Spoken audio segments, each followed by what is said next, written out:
Ultimate Urban Fantasy Podcast, episode number 10.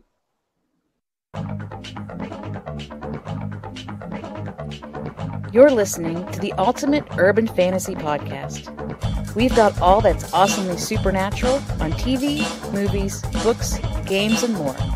Your one-stop podcast for vampires, werewolves, mutants, and myths. And now here are your hosts, Archer, Sherry, and Ravenheart. Hi, I'm S.A. Archer, co-creator of the urban fantasy series The She, and my co-host is Sherry Samin, who is an actress and voice talent. And this is the Ultimate Urban Fantasy Podcast. And today we're talking about the Harry Potter series, and we're very excited about that. And we're joined by major Harry Potter fan and my mom, Pat. Hello. I'm taking care of her post-knee surgery, so she's joined us as our guest today. And you have watched every single Harry Potter movie, read every single Harry Potter book. Yes. I think you've listened to the audio version of every book. Mm-hmm. So Wow. you are our expert today. Wow. Okay, because I want to know, and I don't know if you asked her already, but is there a difference between the film Harry Potter and the book? I mean, is it like almost like two different versions? And, well, you have to understand that you can't get on a few hours of film what Yeah. you can't in 1,000 words. Yeah. So there's, you don't understand, you can't understand what's going through his mind Yes. that makes him do something because of an event Yes. that it might have frightened him years ago, or he knows ahead of time because of his training how a certain thing is going to work, and Mhm. you've never seen it before, and so it's a big surprise. But there's, or the scenery, that's what really gets me. When you take so much time to write, what something looks like or feels like, and then you go, okay, now take a picture of that. How do you do that? It just doesn't work out. But I think as far as the contents are concerned, they stayed pretty true. A whole lot truer than a lot of these things I've Yeah. seen lately, in contrast to the book. I thought it was awesome. I thought the movies were really good. That's why I was like, Oh, man, yeah. if it didn't live up, if it didn't live up to the book, I'd be shocked. I mean, I can't imagine what the book would be like, or the books. Yeah, I read the first book, and I thought that the movie was pretty much like hit every point. I've heard that from different people. Yeah, but from what I got, she's got all the books, so I grabbed the books. And if you look at this is year one. You see how thin the book is. I'm covering my face on the YouTube. That's okay. Now this is year 7. Holy! So it got bigger and bigger and bigger throughout, the series. So it's like, okay, if they could capture in a 2-hour movie what's here, could they capture in a 2-hour movie what's here? Is that why they split the last into 2 movies? Yeah. Yeah, that's what I thought. The book got longer and longer and longer. So do you think towards the end of the series that there was a lot more missing than there was early on? Oh yeah. In the last 2 films, it was, if you hadn't read it, you would be wondering, well, why is something happening this way? See, Well, I didn't, if you had, but I didn't know anything was missing. yeah, but yet, I don't know if it was continuity necessarily, but it just seemed that there was something not there, that was in the earlier ones. And I think maybe it's because they just tried to do too much in too short a span of time. But by the other token, I mean, you can't do this Harry Potter thing for forever and ever, and break it down. Because, I mean, that last book covers 10, 12 years maybe of, you can't do that. And they're very lucky to have been able to keep the same actors and actresses. throughout as much of the film as they did. I liked it because it followed them aging in the series. I thought it was really cool to go back to back to back to back. Mm-hmm. Mm-hmm. Yeah, so they looked about the right age. Yeah, and they kept even all the other bit characters, the actors, all the same. They didn't trade it. Well, except for Dumbledore. Yeah, poor Dumbledore. The first actor passed away. So. I know. I was really bummed when Richard Harris died. I mean, I thought he made a really good Dumbledore. I didn't like the middle guy. I feel bad for that poor actor, but I didn't like his portrayal as much as Richard Harris and whoever that last guy was, and I can't remember his name. But I thought he did it because the person who did it in the middle, he was almost half dead. He was like when he Well, that was the condition of the character, because he was going after the stones, or wherever what Krosak was that he was trying to find, and Krusak, and it was just like so hard on him, and you didn't understand that if you hadn't read the book.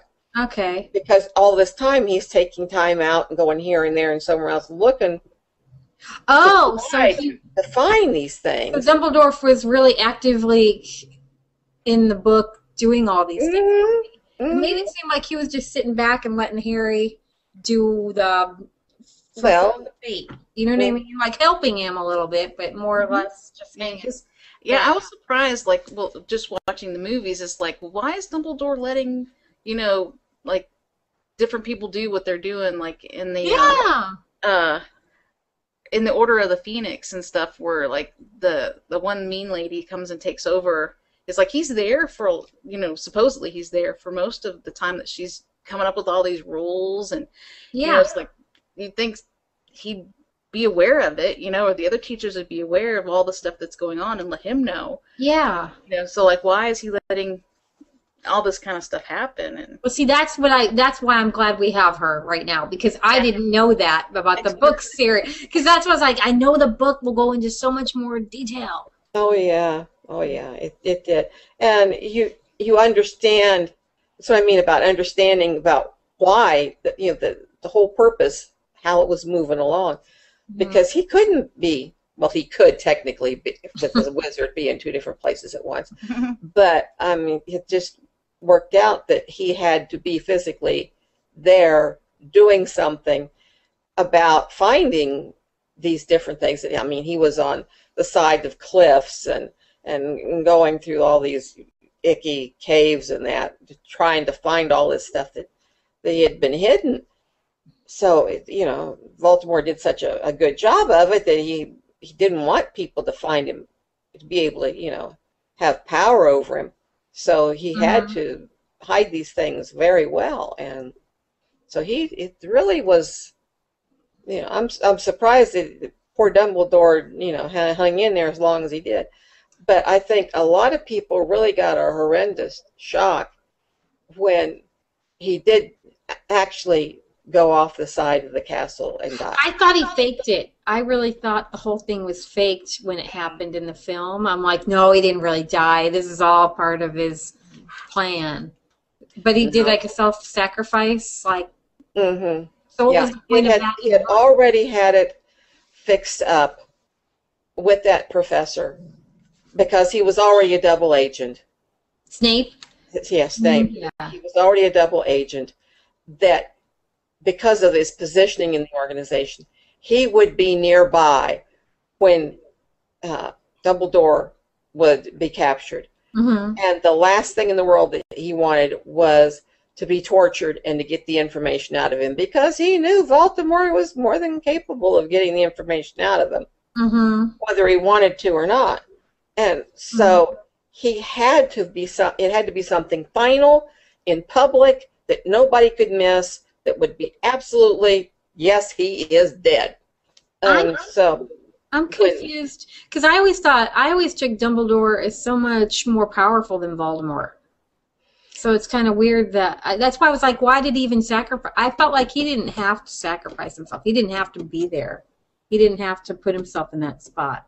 I don't know. Yeah, it seems like if Harry and Voldemort can fight, yeah, and it level out, Yeah. Dumbledore should be so much higher than Harry, therefore should be so much Yeah. Yeah. Well, the Sorcerer's Stone was made to give someone eternal life. And when he and the other professor got together, wizard, and made that, he was already hundreds of years old. Wait, who? Dumbledore? Dumbledore. Oh. Okay. So Dumbledore was working on the half century mark by this time. Mm-hmm. And you mean half century? 500 years. Okay, so that's not half. Oh, it's half. My bad. Oh, I knew what she meant, even though I know it's.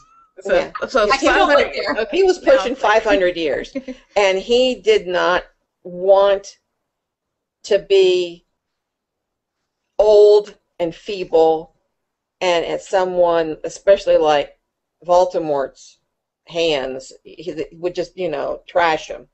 Mm-hmm. So he knew he could, do a lot of the stuff, but he knew that he just didn't have enough energy. He was just he at the only end. put so much stuff in a jar, and he just about wore himself out.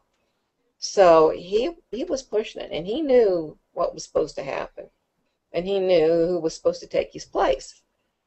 So he fixed it so that Snape would be the one to do it, and that's why the last comment he makes before he goes off is, "Snape, please," as in, "Don't fail me now, man. Mm-hmm. You got to do this." And you knew that it was just killing Snape to have to do this. And of course, Harry, Lord, you might have pulled the soul right out of that boy. Mm-hmm. But yeah, and it's silly because we're both getting emotional. We're both getting emotional about a pretend character that we know the daggone well is still there. I can't even tell you were emotional. I couldn't see that. Okay. Oh well, I could see the shine in her eyes. Don't let her just make it look one-sided. Yeah. So it was necessary. He knew, and the book is called Harry Potter. But I can't believe Dumbledore actually said that, though, in front of the other henchmen. Like, "Snape, please." Unless it was one of those things where it could have been begging. Yeah, it could have been like, "Please don't." They might have thought it was like, "Please don't do this." Right? That's instead of what he okay. do it. Yeah. And comment was made in the book to him about, "Well, I guess you really showed him. He asked for mercy and you didn't give him any." Or some kind of comment like that. Mm-hmm. But when Harry was talking with the groundskeeper, Hagrid's. Oh yeah, Hagrid told him that this was all part and parcel of the whole plot. That they knew that it was going to come a time that Hagrid was not capable of doing anything that was going to be strong enough. It was going to have to be Snape. And so it came down to him, and it was a mercy killing. But I was watching. We watched the Half-Blood Prince the other night, and initially they were setting up Malfoy to be the one to kill Dumbledore. Yeah. Mm-hmm. And I tell you what, the actor that played Draco Malfoy, Tom Felton, he, in the earlier films is like, okay, he's the stereotypical bully, blah, blah, blah. And, the bully that's really a coward, okay. But he did such a beautiful job in The Half-Blood Prince where it is, you could see he needs to do this, he knows he needs to do this. He has to do it. Tearing him apart. Yes. The whole time. Was that something that he brought to the movie, or is that something that was in the book? That was written in, but you're right. He nailed that sucker. That part was great too. That was so powerful. Oh yeah. But in earlier pages, his parents, his father especially, had been tortured. And see, they didn't show that in the movie. Yeah, they didn't show that either. You just got the feeling he's bad because he's bad. But so his dad got tortured. Yeah, right. Voldemort was upset with him. He tortured him. Threw him in a dungeon for a while, and then the mother was on strict, house arrest, and it was a wonder she didn't get hurt. But she had nothing to do with the part that, wasn't like, I want you two to do this. It was his job to do this. Mm-hmm. And so he, and when you see him after the whole business, you can see, the father is paler, the cheekbones, the sunken cheeks, the dirty looking skin, Oh yeah, that's on purpose. And that's why Draco knows he has to do this, or his father will either be tortured more or killed, and he will definitely himself be tortured and killed, and heaven only knows what's going to happen to his folks, his mother, and so, because there's no stopping Voldemort. He has no reason to stop if he doesn't want to. That is so. See, I didn't even think to ask those things. This is why I was like, I can't wait to have this discussion, because these are things I didn't even know about to even ask. Because I don't think I'm ever going to sit down and read the book. You know how you like the movie? Like, I like the movies, and I know the movies. I knew I wouldn't sit down and read all the books. The Hagrid part, I don't know what the deal is with him. Maybe you can explain me from the book series, because he was so bumbling. What the hell was he doing giving all this info to these kids? Was that an act? Was he just really that bumbling about telling people what was going on? I shouldn't have said that. Yeah, there's times when you really wonder, but it really leads you to believe that he's a good-hearted fella that really is just bumbling his way through life. I couldn't tell if it was just him or if it was he was doing it on purpose. He comes across in a way that I think works for it having been a YA book, where he is an adult that can talk to a kid like the kid is, on the same level as him. Like, he doesn't talk down to them, doesn't want to him. He, everybody else is going to, we can't tell him the truth. He can't handle the truth. Yeah. I have to tell you the truth. He will let you know. He might be like, man, I know I shouldn't tell you, but really you should know. Like, he's treating Harry and their friends like they can understand. Like, they are more grown up than grown-ups are giving them credit for. And a lot of kids, I think, can appreciate that. And that was important info he was giving, and if he was giving it to them, who else was he giving it to? That's what I mean. I'm like, that's the problem. He's got some really important information in regards to Voldemort and everything, and I'm like, if he's telling these kids, who else is he telling it to? You know what I mean? That's why I was like, what the? That's how he got the dragon egg too, wasn't it? He was telling stuff. Yeah. Well, anybody that hangs out at the Three Broomsticks is going to have problems. But he's always, either in a poker game or some kind of a game that you figure, you're betting with, which is, some kind of a poker game. Oh, I didn't know that. And he's always, at some market buying some oddity or other for Dumbledore. And, he picks this up for himself because it looks interesting.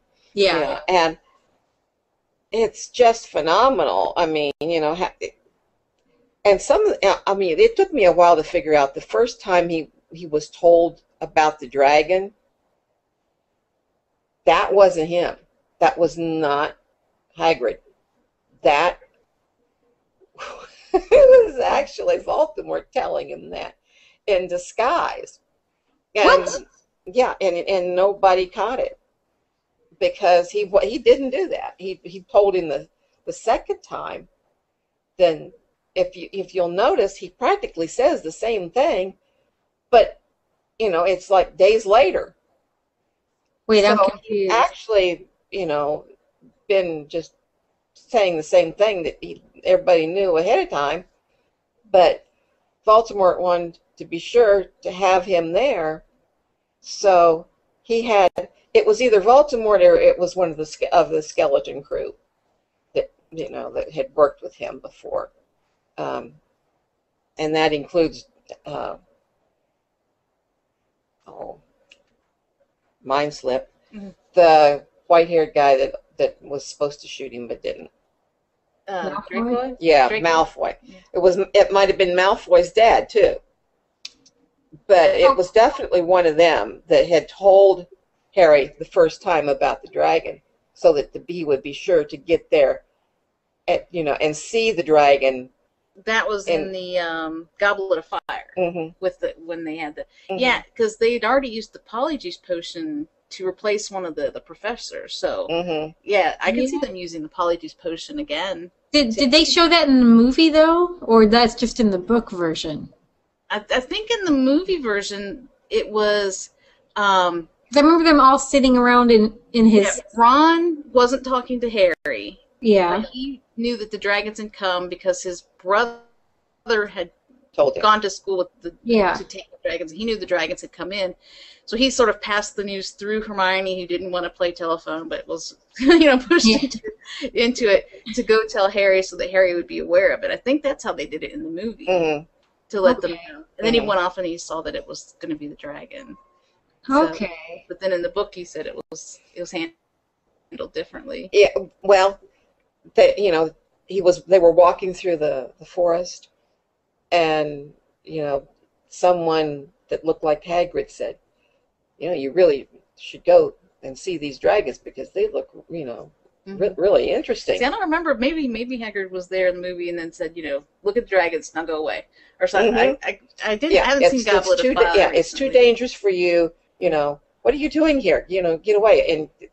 And the first time you see it, you go, well, dummy, you just told us to be here. Yeah. But you didn't catch that. But it was just like a momentary thing, and it was like, what is up? It was like that somebody skipped something. But if you knew all the nuances from the book, you could catch that. Yeah. See, and I always wondered about that because if Voldemort was so smart and Dumbledore was even having issues trying to find, all these pieces and everything, man, Harry had so much help. It was like people were breadcrumb everywhere. And I'm like, so I always wondered, was Voldemort needing him for some reason? Like he needed, well, obviously at the end he did need the blood. He needed you know what I mean? He needed all that. But I felt like maybe Voldemort was the breadcrumb dropper too. I mean, they needed it. Yeah, the one professor that had was replaced because he used the Polyjuice potion, so it was the bad guy pretending to be this professor. Yeah. He even says later at the end of the movie, you would have never made it without me because he got the gillyweed. He told the one boy about the gillyweed so that he would be able to get through the water, and so he definitely was giving him. Yeah, but I mean through the whole series though, he was getting help from mysterious sources and from other characters, and it's like he would never have made it that far if he didn't have all this help. I mean, not to mention Ron and Hermione. I mean, they were, they helped him too. Yeah, I wonder if that maybe is sort of the theme of the whole series is that you can't be a hero all by yourself. Because even at the end of Goblet of Fire, where he's got his wand, he's aiming it at Voldemort, the power of the wands are hitting each other, and then you see all of Harry's family coming around him and Voldemort's other victims coming in, and they all put their energy into it. So it's like Harry is sort of the center of this whole movement. He might be the face of the movement, but it's like this whole, it's not just him, and it never. The reason he has the scar that looks like a lightning bolt. It wasn't because of him. It was because of his mother, and the protection that he had from Voldemort wasn't innate. It was because his mother's sacrifice. So everything has been sort of like Harry is, the center of this. You can't do it alone. Yeah, but it's all, so much more, is a group thing instead of. Well, it's interesting that you said that because it's true. Because I remember, that they all came in to help him fight, the spirits. But I remember, I forgot when the mirror, the scrying mirror, when he saw his parents, I remember Dumbledore saying to him, he goes, you can't bring back the dead Harry, no matter how bad you would like to. And I'm thinking, okay, well later in this thing they came back because they helped him fight. So I'm like, okay, what was that about? Because Dumbledore said you can't bring anybody back from the dead. I think what it is you can't bring them back, but they can come to you. And with the mirror too, I think what he said was it doesn't do to dwell on dreams, and that that's true. It wasn't actually his parents. Them. It was his desire for his parents. That's true too. Yeah. Yeah. When Ron looked at it, he saw himself as and I get that. Yeah, I get that because he would have just stayed staring at the mirror forever. You know, like he wouldn't have moved past it. But I took it as Dumbledore saying, you can't bring anybody back. And I'm going, that's a horrible thing to say. Because I'm like, I want to think that they're around me and they're with me all the time. But I can see, I think he was just trying to keep them from the mirror. Yeah, I think you're right. Well, he removed the mirror, so he didn't have a choice. He just took the mirror away. Okay, I need to know the background on this one because this is the part that gets me. If Voldemort is so smart, and even in the earlier series or the earlier stuff, they even mention they seem to show that they know Snape isn't really on their side. I mean, the dark, they know he's not really working with them completely. So I am like, why would Voldemort use him all the way up until the end? I mean, you know what I mean? Give him info, tell him all this stuff. I mean, was it all like a triple agent or a triple, you know what I mean? Like conspiracy thing, like they were all using each other, or wouldn't Snape have known that? Or, I mean, because Snape wasn't stupid. He should have known that they knew because the audience knew. I mean, everybody knew that Snape wasn't really working for them. Yeah, Voldemort wanted to believe that Snape was working for him because of past things that he had done, and he knew how bad that Snape had been treated by Harry's parents, especially his dad. I don't know about that. How badly was he treated? And so he figured that there would be a lot more hostility toward him, and he would, he would want to turn to someone else and not to Dumbledore or any of the other good, agents that were around him. That one overly cooked apple. It wasn't necessarily a bad apple, but he just wasn't quite right about how he treated people. So that was going to, completely color his opinion of others. But, yeah, so. But how did Harry's parents treat him? Because they kind of delve into it in the last movie a little bit. Like, I had no idea that Snape was in love with the mother, or they were childhood, whatever they were. Yeah, they had lived nearby each other and had grown up with each other and played together. And they more or less were a pair when they entered Hogwarts. And it was the two of them until Harry's dad entered the picture. And then it was like an uncontrollable force. Love at first sight. You can't say, well, no, that was an accident. I didn't really mean the last 5 or 6 or 8 or whatever years. But she really felt for him that, and she did not like how Harry's dad had treated him, but still, see, I she didn't was know in love with him. Because I thought that Harry's dad at some point actually saved Snape's life, and that was why he, even though resented Harry for being his father's son because he got rescued by him, but that like he had to sometimes help Harry, like sort of against his wish, because your dad rescued me, so I'm going to kind of. I thought he did it for the mother. I thought he took care of Harry for the love of his mom, because he still was in love with his mom. Yeah, for the love of his mother. Yeah, But how did Harry's dad treat Snape? I'm confused. Well, when they were teasing him constantly. Every time they had an option, they did.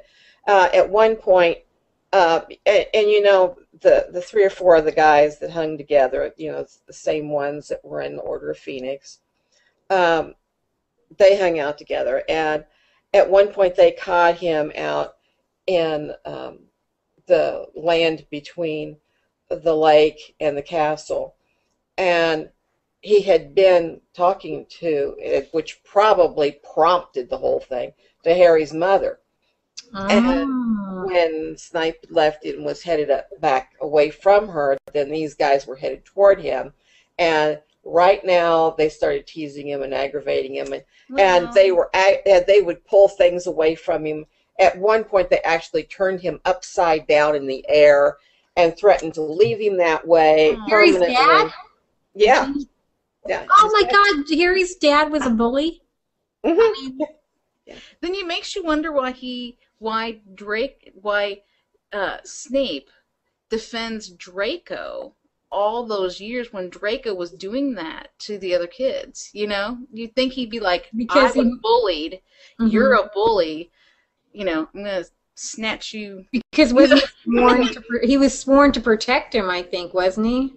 He was not early on. He wasn't sworn to protect Draco early on. Oh, he wasn't? Oh, okay. I think that makes me feel for Snape even more. Now I really like Snape because I am Snape.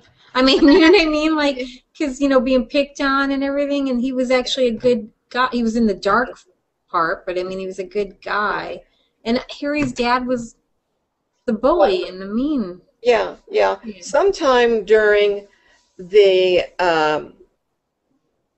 period where they were all going to school together, the professor had approached him and told him to allow himself to be drawn in to Voldemort's crew and to make himself a necessary part of the crew, to be sure that he had an ear on the inside all the time. And the day that, or the night that Voldemort went in and actually killed Harry's mom and dad, Snape was right there. The Voldemort had hardly left the room and in the house, and Snape was in there and, you know, had held her in his arms, seen that there was no life in her, and knew by the mark on Harry's forehead that this was her act. Oh. So how did that happen? That whole part happen? That what was her act, and how did that mark get on his forehead? Voldemort had broken into the house where Harry and his mom and the 3 of them lived, and the father was downstairs, and they had a wand fight in the downstairs going to the stairway, and she had backed herself up the stairway ahead of his father and knew that things were going to go badly. And she shut the door of Harry's bedroom, and she was with him, and she was standing in front of the crib. You know, the kind you pull the side up on. Yeah. And she was standing, there, no, you're not going to hurt Harry, because he blew the door apart, and didn't even bother opening it. And he was going to kill him. The whole thing, the whole family had to be killed. That, had eradicate the whole bloodline because of the prophecy that he knew of. I was just going to ask why he did that. Okay, good. Okay. That the teacher, that bumble-headed tea leaf reading. Oh, I forgot her name. But yeah. She had uttered a prophecy. Oh. And that was part of it. Ah, and she did not know that she was channeling the spirits that were telling her of the future. And they Oh, told okay. her, and she said to Voldemort, it will be either you or Harry Potter. There will be a big battle that will come down between the two of you, and That's there why. can be only one winner. The other Okay. must die. So Voldemort thought, well, I'll nip this in the bud. So he was just going to go in and kill the whole lot of them, and then it'd be, he'd be set and wouldn't have to worry with it. Mm-hmm. So what did But the mom do? his mother stood in front of him and said, no, no, please don't do this, blah, blah, blah. And you never get a good sense of dialogue with me because I can't remember verbatim. Oh, that's okay.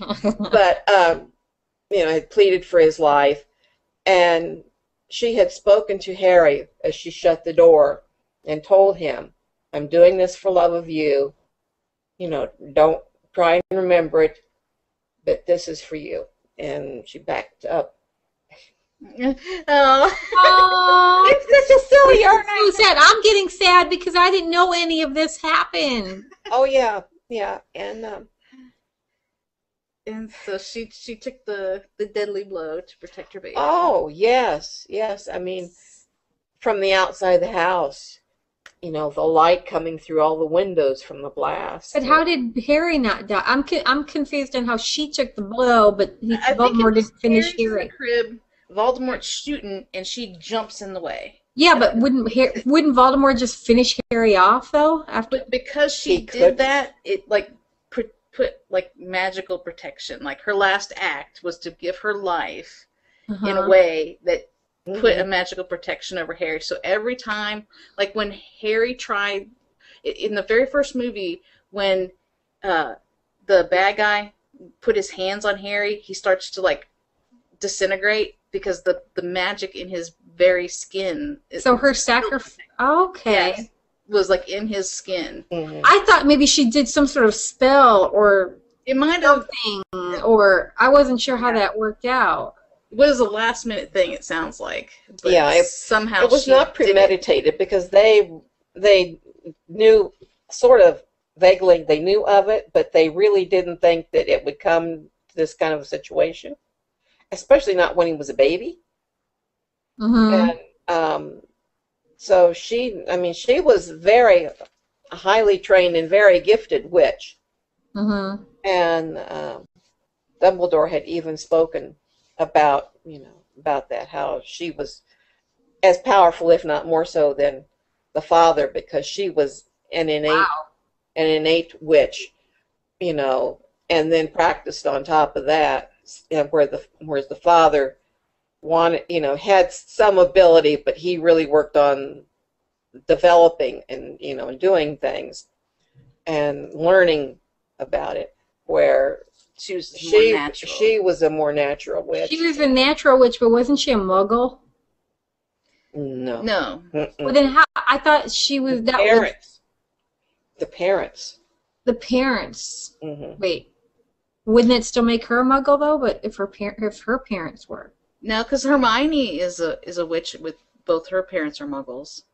Oh, I didn't know. I thought she was half. I thought one parent was a No. muggle and the other was a. I don't know. That's why in my head. That's what I thought. I thought she was like a half. Mm-mm. Yeah, I think it's like mutation. Like it's sort of if you have two mutated parents, they're gonna more likely they have carry that gene. But every now and then it just sort of pops. See, I thought Harry's mom was a muggle that just got trained like Hermione. You know what I mean? Because I thought that's how he ended up living in the normal world with her relatives. Because No, her sister was definitely a muggle, and I think both of her parents were muggles. They could not understand. Yeah. Could not understand what was going on at all. And Harry was the wild hair in the crew. Yeah, his relatives had no clue about him. Yeah, but in a way that kind of saved him because he had no idea what he was about. Exactly why. Yeah, that's why Dumbledore put him where he did. Because, Baltimore was looking for someone that was In a the powerful magical being, was going to have to protect this magical being he was going to become his direct adversary. Mm-hmm. so he wasn't looking there. He was looking everywhere else but there. Which is kind of interesting that, because he must have known bringing him to Hogwarts was now going to make him a target. Mm-hmm. So it's kind of interesting that he eventually did bring him to Hogwarts. Well, he had to. He had to. It was all part of the developmental phase. I mean, he had reached the point where he was doing things at home that was drawing attention to himself. It was going to get him in trouble. It was, you couldn't explain it. And if you know one day he's going to have to fight Voldemort, you want him to be trained, Exactly, yeah. I just thought that was risky at 10 to bring him in, because 10-year-olds still technically can't protect themselves. But yeah.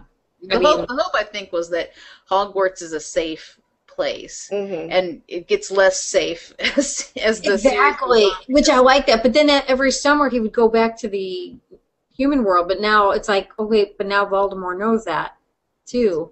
Yeah, so he went back a few years, and then he started going back to Ron's house, didn't he? Yes. Yeah. Yes, he didn't spend every summer break there, or he would go back for a little while to his Muggle relatives, and then they would get him out real quick. Mm-hmm. Yeah. But that just... We're so mean to him. That was so sad. Well, that's the kind of bully that you don't see outside, because they don't act that way outside, that would, draw that much attention to them. It's just like...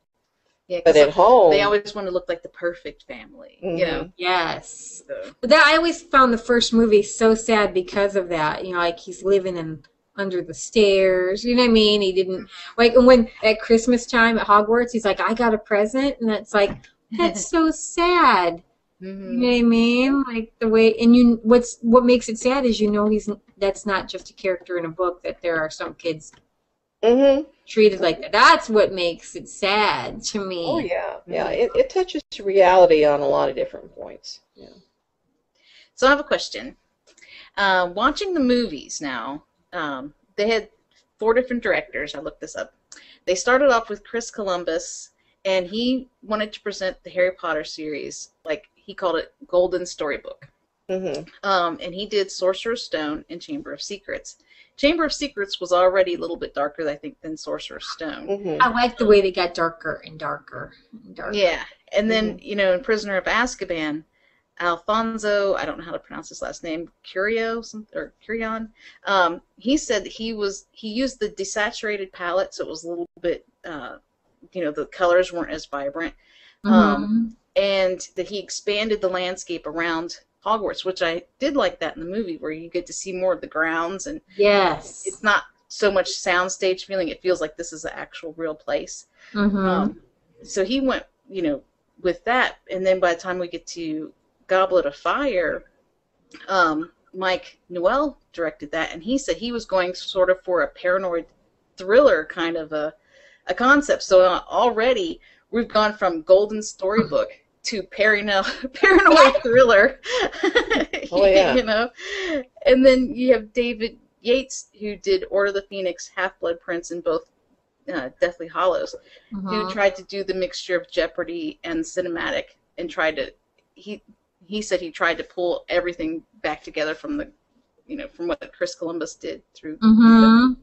Now, do the books do that? Do the books start off kind of, wow, we're magical, and, I have troll boogies on my wand, like kind of a kid story, to where, I went and saw that with my grandmother, and she, it was like something I felt like I could take her to, or something you could take a kid to. And, a couple movies down the line, it's like, I don't think you want to take a kid to these movies. Yeah, but I think they kind of grew up with the movies, too. The fan base. Yeah, that was the whole thing of it. Because, when you look at a child under the age of 10, their world is exactly what they can see. Their house, their car, the road between their house and grandma's house. That exists. Past that, if you had asked my grandkids what was there, they had no clue. They haven't a clue. And as far as a territory like a city, my city is only 45 minutes from their city. But to them, it was in another state. It was a whole other thing. wasn't even to be considered in the realm of what I would give to them or want them to have or whatever. I mean, and that was their view of it, because I would say something to them and they would say, "Oh no, we don't do that there." I'd have no idea, And you'd say, "Well, you travel so far in a car and you're going to get somewhere. My house is here, your house is there. What happens between there? The road, what you can see. That's it." They have no clue that they're on a globe. Yeah. They have no clue that there are good people or bad people floating around in that whole, So section. as the audience grows up with Harry Potter, you're saying that his world becomes darker, not because the world became darker or that the story became darker, but that it was already there. He was just so sheltered in the sheltering. Yeah, you see, I think you see it from a kid's point of view, and as they go. I saw an interview with J.K. Rowling, and they asked her about that, and she said that's the way she wrote it. She wrote it because, like, it's like if somebody goes off to war, they, you have this complete innocence in a sense of what the world is and what the reality is, and she goes, and I wanted it to get darker and harder and to show Harry's progression as he goes through all this stuff, and so when he comes out of it at the end, you see it kind of like the Lord of the Rings. You know how the hobbits are, everything's great, you know what I mean? And then at the end, they're war torn, and you can see. Yeah, she said, I saw her in an interview. She said that's the way she wrote it for Harry too. Is she wanted the people to take the journey with Harry, the pure innocence, all the way to the changing of all the traumatic stuff that happened to him. Yeah, because he comes out like haunted, Exactly. He starts off floating feathers and thinking, "Isn't this cool?" And comes out traumatized. Exactly. And I think she was talking about like the war vets and the people that come out of that. You're never the same. You know what I mean?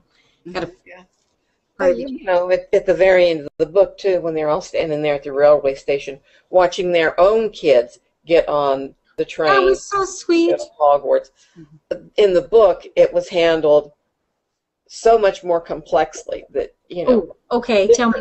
Different ones looked at each other like he looked at Malfoy, and Malfoy acknowledged him, and then he lowered his head like, I'm not worthy, to be around you, and he stayed back in the background, and he, just did not go up near the coaches where, the good guys all were clustered.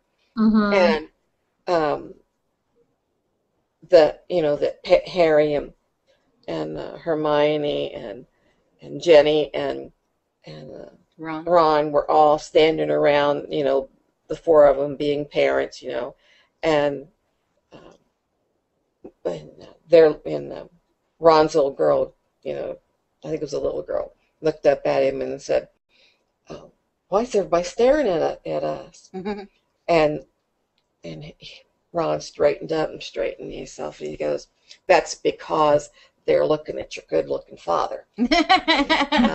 Smart question, or some kind of, wise comment like that. Yeah. And taking all the color away from Harry, because Harry didn't want it. Harry at no time had ever said, "I want to be the ruler of whatever," And eventually he's going to be the head of Hogwarts, but he's just, I don't want this, And he had, for a while he tried to do everything on his own.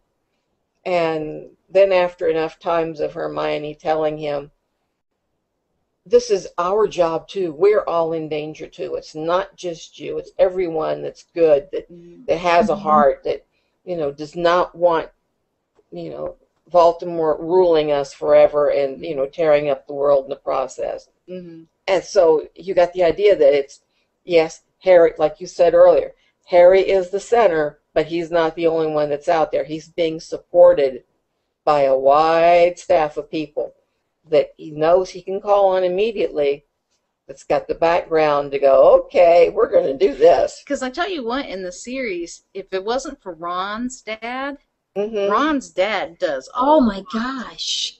to fight Voldemort and to protect Harry and all the kids. He takes him on like a son. Yeah. Oh yes, definitely. Oh my gosh. And I got really into it when people started dying. When characters started dying off, I was like, oh no.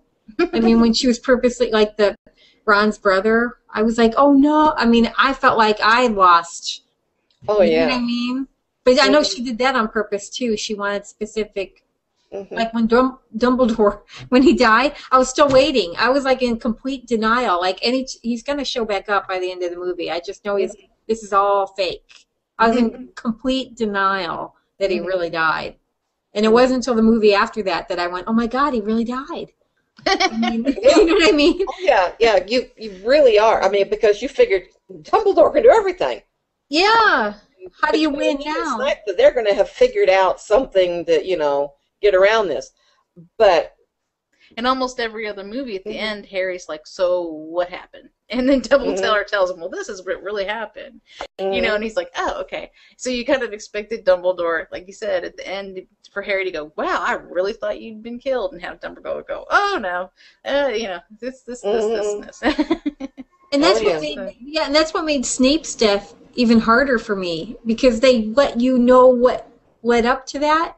So then you got to really know who he was, and then they kill him, right? You know what I mean? So then it was oh, that's so sad. Because he was... Yeah.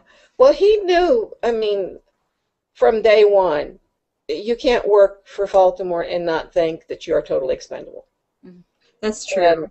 And to have betrayed him in such a way to lead him along all this time and not be, seeing like he knew what you are. Yeah. Or whether or not it was, Voldemort didn't want to see it, or because it was just a good acting job on Snape's part. Still, it's, he was misled. And so he knew he was going to have a bad trip. Yeah, so Snape knew, he was like, I'm not going to live through this. Kind of like, you're going on a suicide mission. And, maybe too, now that I'm talking to you about it, maybe Snape wanted to go. I mean, he killed Dumbledore. He did his job. He protected Harry. You know what I mean? Maybe he was like, you know what, I'm ready to go. Maybe he didn't have any other... he's in love with Harry's mom, and she's gone. You know what I mean? Maybe he was just like, I did what I was supposed to do, and it was a suicide mission, and I'm ready to go. Yeah, I think so. Because it just was one of those kind of things you can't expect not to get killed. True. And it's just, you go in there and you go, okay, I'm sacrificing myself for this, and how far along can I get this? How far along can I string him along before I get caught? Yeah. And still, give information to the good guys and, stay in your good graces at the same time. Sooner or later, you're going to make a misstep, or somebody's going to say something that, leads you to go, okay. And you know what I think is really, they cast Snape perfectly with Alan Rickman. Oh, yes. He was he's awesome in whatever he does. I mean, he's just amazing. But yeah, he was perfect as Snape. Yeah. I mean, I didn't read the books, but I mean, he fit that character, I thought. Oh, yeah. And what's cool is you could see him, from the first movie to the last movie, and he's always Snape. Yes. But when the first movie came out, the last book hadn't been published yet, so he didn't know where the character was going to go. That's true. He was able to make a complex enough character to where you're like, he's he's not going to let Harry think that he's something because he's got fame, or whatever. And there's like this whole complexity there that you buy the whole way, and you can turn it around. Now he's really helping Harry and all this stuff, and all along the way I don't know. He just does it so beautifully. He does. And you could tell he's got some sort of like bitterness or anger towards Harry. Mm-hmm. And it makes sense later on because you figure if that's the first time Snape has seen him since the mother's death, he can almost look at him and like, you're the cause of her being dead.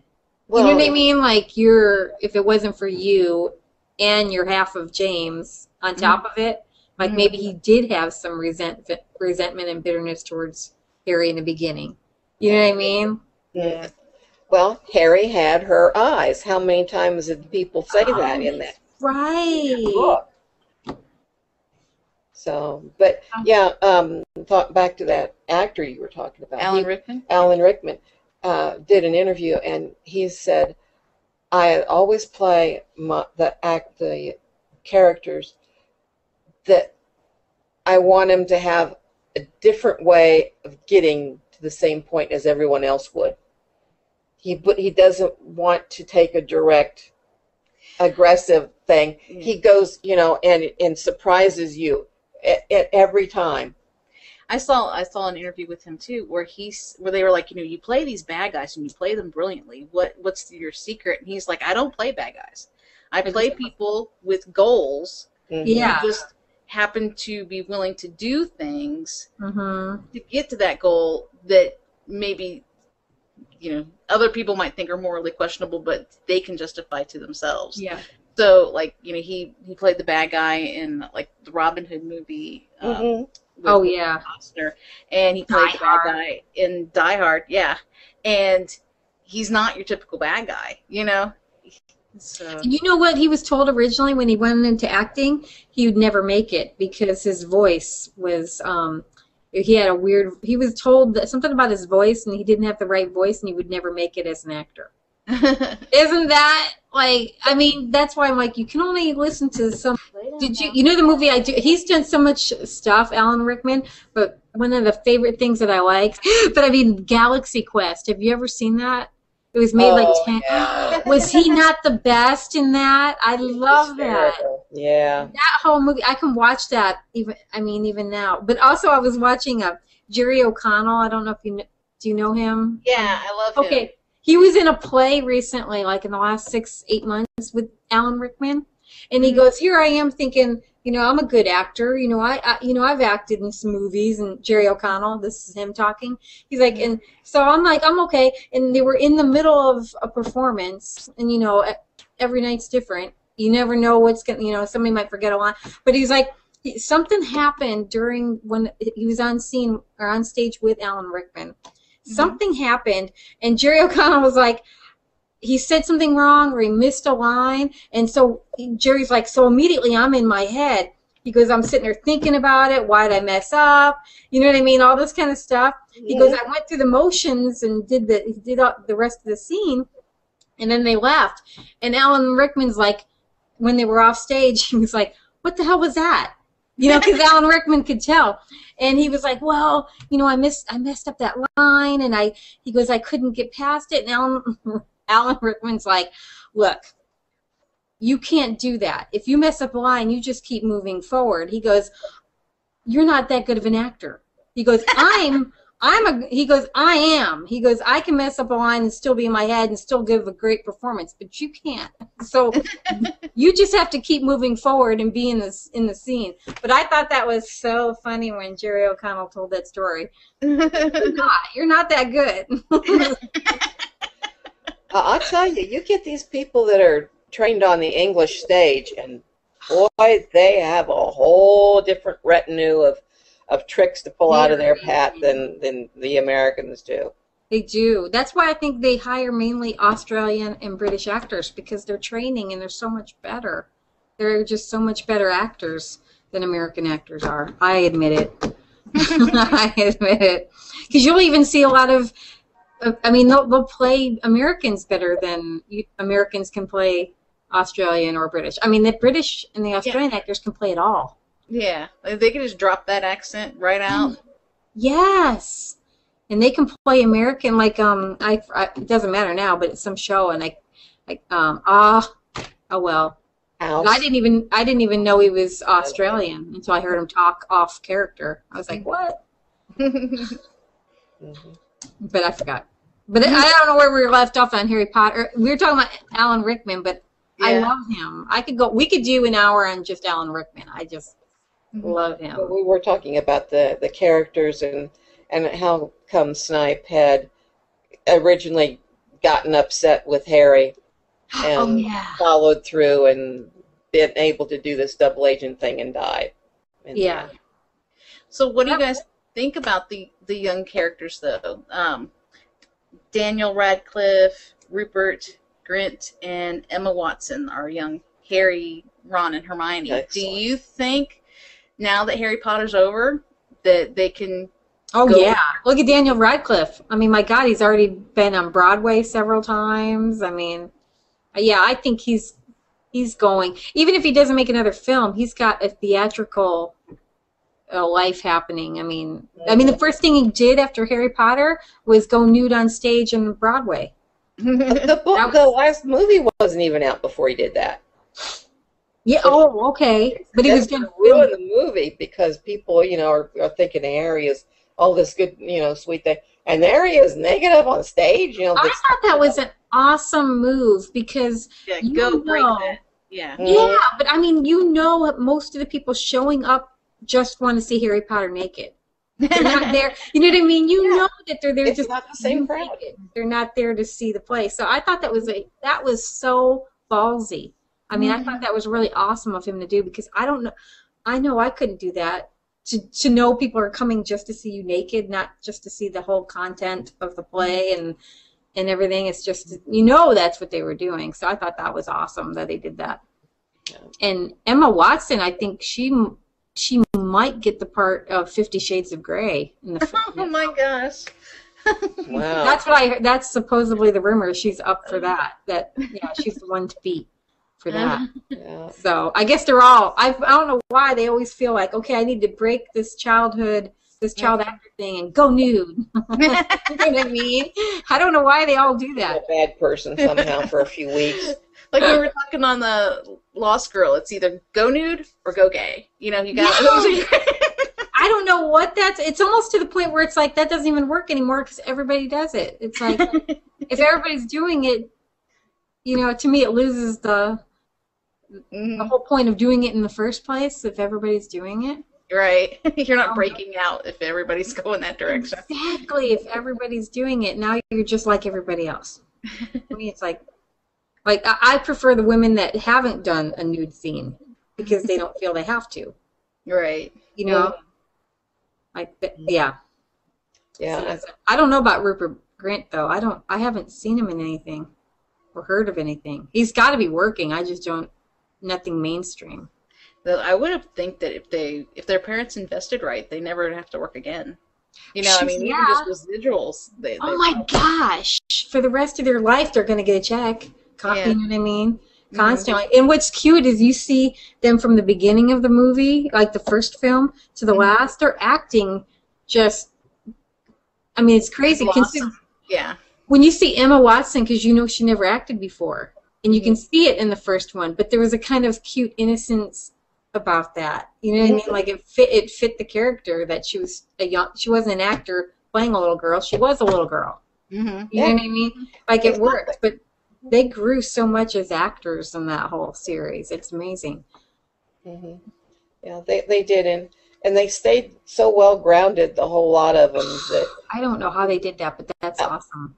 You really believed that this was part and parcel of their life.